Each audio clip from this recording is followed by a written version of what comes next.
Hello people, BD geeks ওয়েবসাইটের পক্ষ থেকে এইচটিএমএল এবং সিএসএস ভিডিও টিউটোরিয়ালসের 14 অথবা 15তম ভিডিও, যাই হোক সম্ভবত 11তম ভিডিও। আমি আসলে 14তম 15তম কেন বলতেছি নিজেও জানি না। আসলে এইচটিএমএল টিউটোরিয়ালসের 14 অথবা 15টা ভিডিও দরকার হবে কিনা আমি তাও জানি না। সো আজকে আমরা কথা বলতেছি 11তম ভিডিওতে, এবং আজকের টপিক হচ্ছে টেবিল। আমরা আগের টিউটোরিয়ালে কীভাবে টেবিল ক্রিয়েট করা এবং টেবিল নিয়ে কীভাবে কাজ করা হয় টেবিলের, এবং একটা টেবিল তৈরি করেছিলাম। এবং আজকে আমরা টেবিল সম্পর্কে আরও কিছু কাস্টমাইজেশন শিখব, অর্থাৎ টেবিলকে আমরা কীভাবে কাস্টমাইজ করতে পারি অথবা আরও সুন্দর করতে পারি এবং চরম চরম টেবিল ক্রিয়েট করতে পারি সেই সম্পর্কে আমরা দেখব।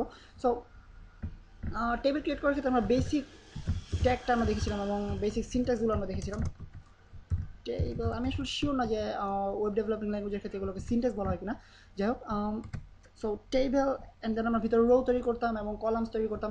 বাট আমরা সবসময় যে 3টা রো 3টা কলাম 4টা রো 4টা কলাম এই টাইপের টেবিল তৈরি করবো তা নয়। আমাদেরকে বিভিন্ন ধরনের টেবিল তৈরি করতে হবে। ধরো আমরা একটা অ্যাড্রেস বুক তৈরি করতে চাচ্ছি, সেক্ষেত্রে আমাদেরকে প্রথমে আমরা লিখে দেবো যে এটা একটা কন্ট্যাক্ট বুক অথবা অ্যাড্রেস বুক, দেন নিচে আমাদের ভিতরে সব কন্টেন্টসগুলো থাকবে টেবিলের। অথবা আমরা ধরা যাক কোনো একটা ধরা যাক আমাদের প্রিয় খাবার একটা তালিকা তৈরি করতে চাচ্ছি এবং প্রিয় খাবার একটা তালিকা তৈরি করতে চাচ্ছি, বাট আমরা উপরে লিখে দিতে চাচ্ছি যে এটা একটা খাবারের তালিকা। সো তখন আমাদেরকে অবশ্যই প্রথমে লিখতে হবে খাবার, দেন টেবিলের ভিতরের কন্টেন্টসগুলো। সো এই ক্ষেত্রে আমরা কী করতে পারি, অর্থাৎ আমরা দুটো কলামের একটা হেডিং দিতে গেলে অথবা দুটো রোয়ের একটা হেডিং দিতে গেলে সেক্ষেত্রে আমাদেরকে কী করতে হবে। সো এই ক্ষেত্রে আমাদের এইচটিএমএল একটা স্পেশাল অ্যাট্রিবিউট ইউজ করতে হয়, সেটা হচ্ছে কোল স্প্যান। ধরো যাক আমরা একটা টেবিল ক্রিয়েট করলাম অ্যাড্রেস বুকে। সো টিআর টিআর আমরা রো ক্রিয়েট করি প্রথমে। ধরো যাক 3টা রো থাকবে।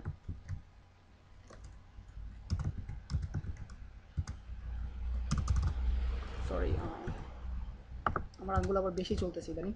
যাই হোক, দেন স্পেস অ্যাড করে দিলাম যেন দেখতে সুবিধা এবং প্রোগ্রামটা দেখতে এবং পড়তে সুবিধা হয়। সো এখন আমাদের ভিতরে থাকবে আমাদের কন্ট্যাক্টগুলো। ধরা যাক প্রথমে আমরা লিখবো নেমস, আই মিন আমাদের যে অ্যাড্রেস বুকের যে আমরা যেসব লোকজনের অ্যাড্রেস সেভ করতে চাইতেছি অথবা ফোন নাম্বার অথবা কন্ট্যাক্ট সেভ করতে চাইছি তাদের নেমস। সো এটা একটা হেডিং। দেন টিএইচ আমাদের থাকবে ফোন নাম্বার, ফোন, শুধু ফোন লিখলাম যদিও ফোন নাম্বার বলছি মুখে। যাই হোক, টিএইচ। তারপরে থাকবে আমাদের অ্যাড্রেস। অ্যাড্রেস বানানো কয়টা এস কয়টা ডি আমার এটা কখনোই মনে থাকে না। সো আপনারা চেক করে নেবেন, যেহেতু আমি বাঙালি, আমি ইংলিশ বানান ভুল করতেই পারি এবং আপনারা ক্ষমা সুন্দর দৃষ্টি দেখবেন আশা করি। দেন আমরা দিতে চাচ্ছি নেম লিখবো আমরা প্রথমে। ধরা যাক ফয়সাল। দেন আমাদের ফোন নাম্বার, আমার ফোন নাম্বার যদি কারোর একান্তই প্রয়োজন পড়ে অবশ্যই আমার কন্ট্যাক্ট পেজে পাবেন, এবং অথবা আপনাদের কারো ফোন নাম্বার প্রয়োজন হলে যদি আমার ওয়েবসাইটে যান আমার কন্ট্যাক্ট বিডিগিক্স ওয়েবসাইটের কন্ট্যাক্ট পেজে পাবেন, অথবা নিচে কমেন্টসে আমাকে আস্ক করলে আমি ফোন নাম্বারটা দিয়ে দিতে পারি। বাট এখানে আমি ফোন নাম্বার দিচ্ছি না কেন আমি নিজেও জানি না। ধরে নেন এখানে সেন্সর কিছু লেখা আছে। এনিওয়েজ, দেন আমার অ্যাড্রেস ব্লা ব্লা ব্লা। এটা আমার ওয়েবসাইট বানানোর জন্য খুব একটা ইম্পর্টেন্ট কিছু না, এবং অবশ্যই অ্যাড্রেসটাকে আপনাদের ব্লা ব্লা ব্লা লিখতে হবে, কেননা নাহলে ওয়েবসাইটটা আপনাদের তৈরি হবে না অথবা ফায়ারফক্সে লোড হবে না। দেন টিডি আরেকজন লিখতে চাচ্ছি, ধরা যাক কুদ্দুস। দেন কুদ্দুসের phone number star star star. এখানেও সেন্সর কিছু লেখা আছে, সো আপনারা এটা রিড করার চেষ্টা করবেন না, অ্যাভয়েড করে যান। টিডি খাও মাও খাও। সো তৈরি হয়ে গেল আমাদের টেবিলস, অ্যান্ড একটা বর্ডার দিয়ে দিলে আপনাদের টেবিলটা দেখতে সুবিধা হবে এবং বুঝতে সুবিধা হবে কোথায় কোন কন্টেন্টটা লেখা আছে। Only one. সো আপনারা দেখতে পাচ্ছেন আমরা আমাদের টেবিল তৈরি করলাম। সো এখন আমরা ইউজারকে বলতে চাচ্ছি অথবা ভিজিটরকে বলতে চাচ্ছি যে এটা একটা অ্যাড্রেস বুক। সো আমরা কীভাবে এটা করতে পারি, প্রথমে আমাদেরকে মনে রাখতে হবে আমরা হেডার হিসেবে ইউজ করতেছি জিনিসটাকে, অর্থাৎ এটা যে অ্যাড্রেস বুক সেটা আমরা হেডিং হিসেবে দিতে চাচ্ছি। So TH. দেন আমাদের জন্য একটা স্পেশাল অ্যাট্রিবিউট তৈরি করা হয়েছে এইচটিএমএলে, সেটা হচ্ছে কল স্প্যান। কল স্প্যান, আমি যতদূর জানি এটা হচ্ছে অ্যাকচুয়ালি কলাম স্প্যানের short form, call span. So call span basically represent করে যে আমরা কতগুলো কলাম স্প্যান করতে চাচ্ছি, অর্থাৎ কতগুলো কলাম দখল করতে যাচ্ছি। আমরা চাইতেছি যেন 3টা কলামের উপরে এই হেডিংটা থাকে। সো এই জন্য আমরা কল স্প্যান 3 ভ্যালু দিলাম। যদি আমরা 2টা কলামের উপরে চাইতাম সেক্ষেত্রে 2 দিতাম। দেন এটা একটা অ্যাড্রেস বুক, অবশ্যই স্পেস ছাড়া লিখবেন, নাহলে আপনাদের প্রোগ্রাম কাজ করবে না, অথবা HTML কোডিংয়ে ভুল এরও দেখাবে। th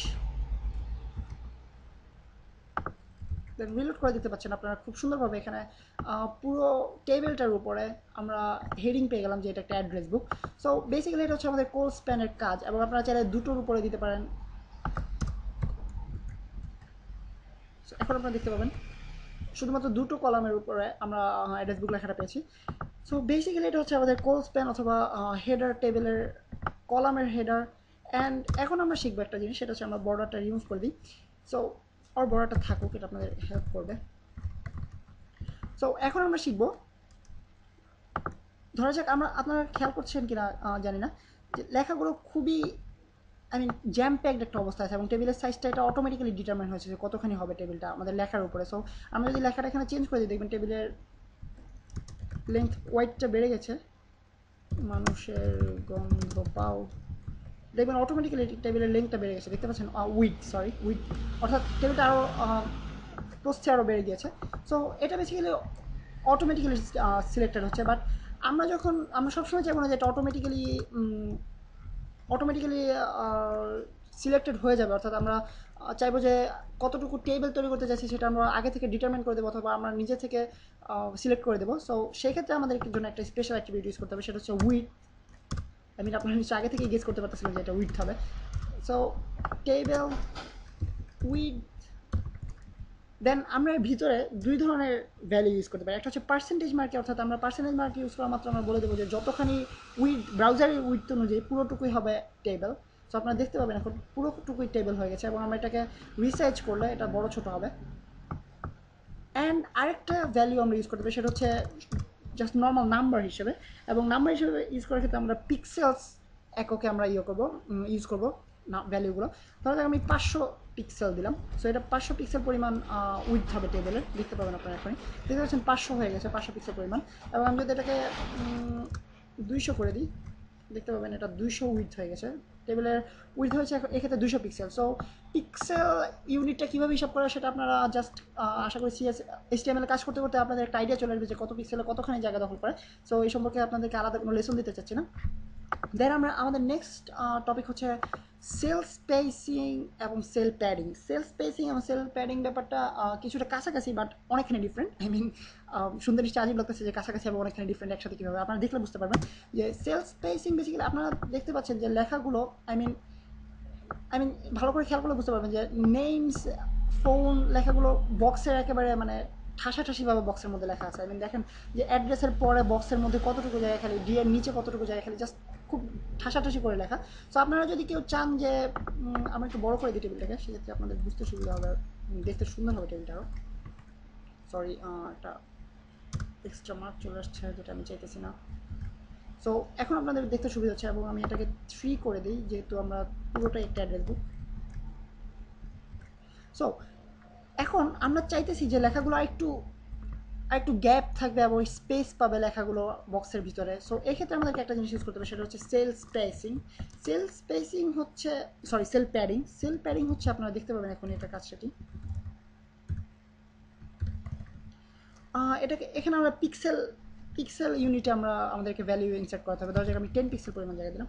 সো এখন আপনারা দেখতে পাবেন, সরি সেভ করতে মনে নেই, সরি আমি ভুল জায়গায় দিয়েছি। এটা এই অ্যাট্রিবিউটটা আমাদেরকে টেবিল হেডারের ভিতরে ইউজ করতে হবে এখানে। দেন আপনারা দেখতে পাচ্ছেন এই জিনিসটা জিনিসটা কোথেকে আসলো। সো পুরোই আজাইরা একটা জিনিস। সো আপনারা দেখতে পাচ্ছেন যে অনেকখানি স্পেস তৈরি হয়ে গেছে।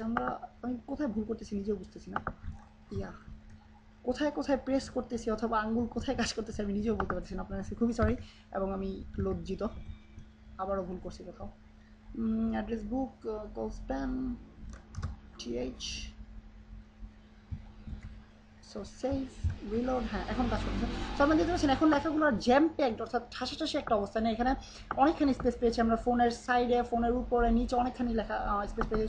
সো আপনারা এখন যদি সেল প্যাডিংটা কমিয়ে দেন, 5 করে দেন, দেখবেন আরেকটু কমে গেছে, অর্থাৎ আরেকটু ঠাসাঠাসি হয়ে গেছে লেখাগুলো।